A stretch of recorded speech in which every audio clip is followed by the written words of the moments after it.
Yon, what's up mga boss? Good morning po sa inyong lahat. At nandito na naman po muli ang inyong boss Noli Vlog nagbabalik. Welcome back po tayong lahat dito sa ating munting YouTube channel.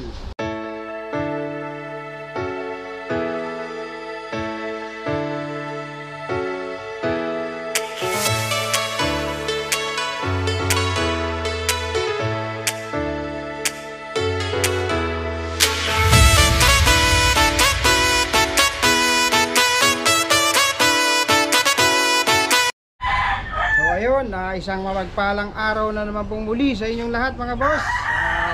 At kamusta na po kayo? So ngayon ay magdi-discuss po tayo regard dun sa maraming nagiging comment dun sa atin. Maraming nagtatanong sa atin na ang manok po ba ay especially sa mga tandang, paano ba naiiwasan yung paggiri nung mga manok? So ayan, magandang katanungan po yan mga boss, na ito ay ipapaliwanag natin paano ba yung nagiging cause, paano ba nangyayari ito, at paano ito maiiwasan. So mga boss, ito po ipapaliwanag ko based po dun sa aking ginagawang sistema dito sa aking manukan. So base po ito sa aking karanasan na aking ginagawa sa pagkukondisyon especially ng mga manok na aking inilalaban. So mga boss, ito naman pong sasabihin kong ito ay nakadepende po sa inyo yan. Pwede nyung sundan, pwede rin hindi. So nasa sa inyo po yan kung saan po kayo nagpapanalo at alam nyo tama, ituloy nyo lang yan. Kung sa akin lang, pwede nyung sundan, pwede rin hindi. So bago natin umpisa niya mga boss, at kung bago ka pa lang na mapapadaan dito sa ating munting YouTube channel, iniimbitahan ko po sana kayo na mag-subscribe mga boss, i-like nyo po at i-share yung ating mga video. And then higit sa lahat, ang pinaka-importante, hit nyo yung ating notification bell at nasa ganon maging updated din sa mga na-upload natin na video. So mga boss, at umpisahan na natin. A few moments later. So ayan mga boss, ito ipapaliwanag po natin. So ano-ano ba yung nagiging cause nung paggiri nung ating mga manok, kung paano ba ito maiwasan mga boss.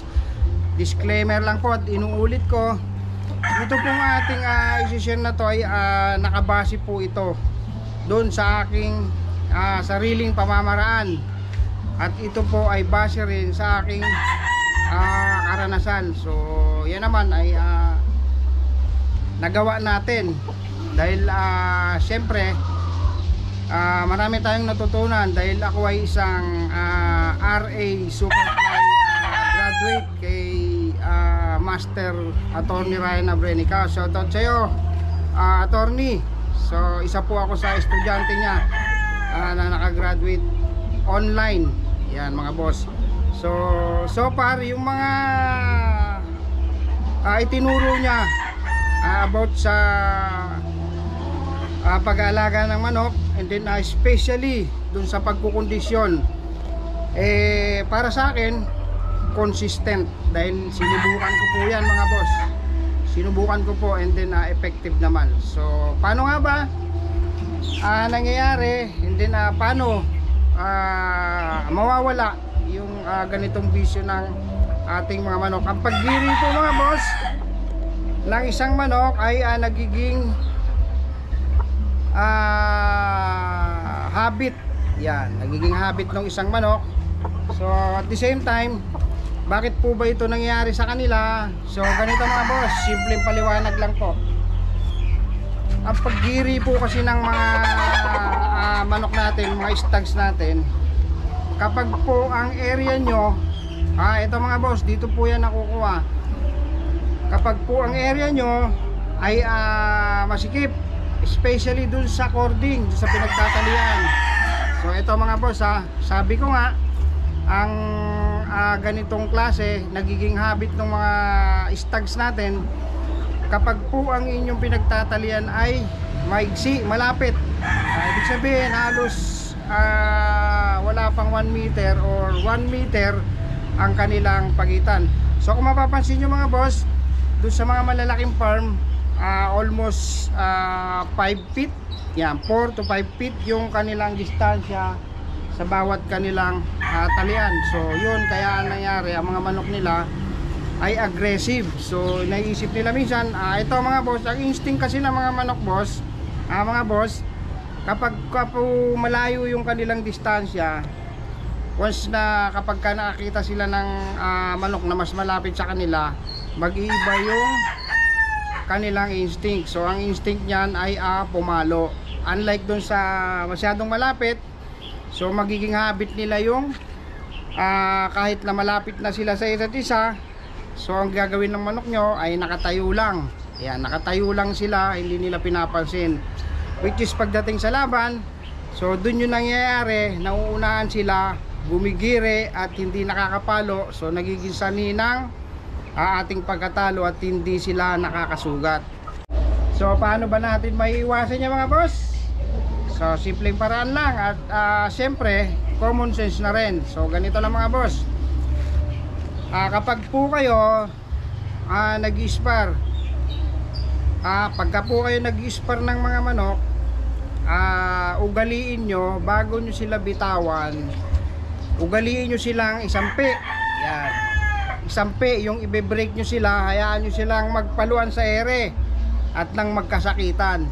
So doon magsisink sa isip nila yung pipilitin nila na makagante sa kanilang kalaban. So ayan mga boss, yung tip na isasampi nyo sila, no? Isasampi, hayaan nyo silang magkasakitan, and then kapag po kayo nag-spar, yan, ito ang pinaka dyan mga boss. Ito naman sinasabi ko sa inyo ay meron mga basic na mga dun sa aking mga natutunan. Siyempre dun sa aking pinag-aralan, hindi naman po natin po pwedeng lahat. So mga boss, hindi naman tayo maramot, pero siyempre hindi naman po pwedeng isi-share natin ang buo. So magbibigay lang tayo yung mga basic na maaaring makatulong po sa inyo. Yan, magbibigay tayo ng mga basic na pwede nyo i-apply, na makakatulong sa inyo. Pero yung ibibigay naman natin na mga basic tips ay sinisigurado ko sa inyo na magiging effective. Yan, dahil po yan ay ako mismo ay gumawa. Yan, ginawa ko, in-experience ko mga boss, na isinishare ko sa inyo. So ayan, sa pag-spar tayo mga boss, kapag po kayo nag-spar ng manok nyo, ugaliin nyo po na mag-spar ng malapit. Ayan mga boss, malapit. Bakit malapit? So ganito mga boss, pag nag-spar kayo ng malapit, so yung malapit ibig sabihin yung harapan lang, yung pagbagsak palo agad, hindi yung pagbagsak lalakad pa. So dun yung nagiging cause ng kanilang paggire. Yan mga boss, kasi usually nakasanayan kasi natin kapag magbibitaw tayo ng manok, ibinibitaw natin ng malayo kasi mas gusto natin yung nakikita natin yung mga manok natin na bumebreak, di ba? So mas gusto natin, mas prepared natin, mas nakikita natin, natutuwa tayo kapag nakikita natin ang mga manok natin ay bumebreak. So doon natin sinusukat, and then syempre doon natin maiisip na magaling sa taas yung mga manok natin. So mga boss, ganito po yun kung bakit natin gagawin, tuturuan ang mga manok natin ay ibitaw ng malapit.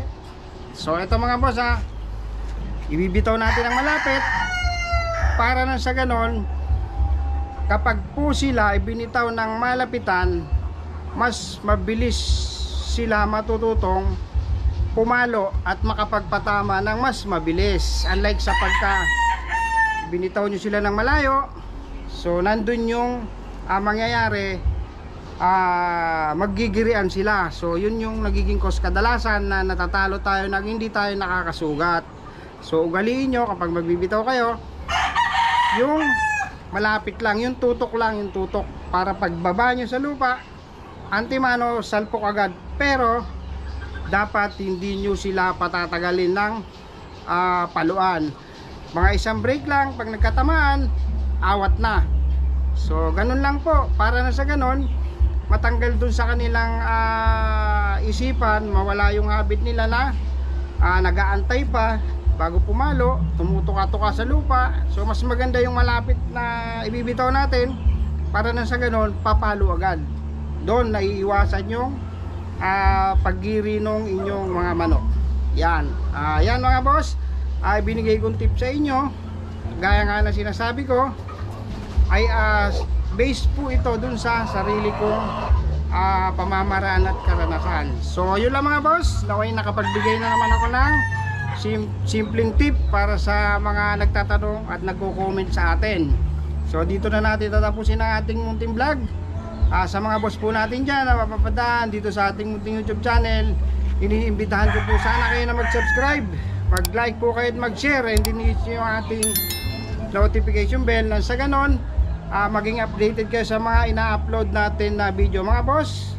Marami tayong i-upload na video regard sa pagkukondisyon ng mga manok. So stay lang kayo, mag-subscribe nang sa ganon marami akong ma-share sa inyo. So yun lang mga boss, maraming salamat at so mga boss, bago po tayo tuluyang magtapos sa vlog na to, gusto ko lang po munang i-shoutout yung mga kaibigan natin dun sa mga nagpapa-shoutout sa atin. Shoutout po dun kay Boss Norman Mendoza, yan, sa nakabase sa New York. Boss Norman, shoutout sa'yo. Kay Boss Rene Nortado, yan, nakabase siya sa California. Boss Rene, shoutout sa'yo. At dun kay sa isang best friend natin, kay Boss Ricky Gabon, yan, kay alias Pogi. Boss, kamusta ka na? Sana lubos na yung paggaling mo. Shoutout sa'yo at magpagaling ka, palakas ka. And then at yung pinakahuli, shoutout dun sa isang solid na subscriber natin, dun kay Boss George at kay Boss Nelvin Alejano ng AGF Game Farm. Sila yung nakabase sa Burbank, California. So ayan, yung mga nagpa-shoutout sa atin na puro karamihan, puro nasa US, shoutout po sa inyo mga boss. Mabuhay po kayo. So yun lang, maraming salamat. I know gold is not enough. She's a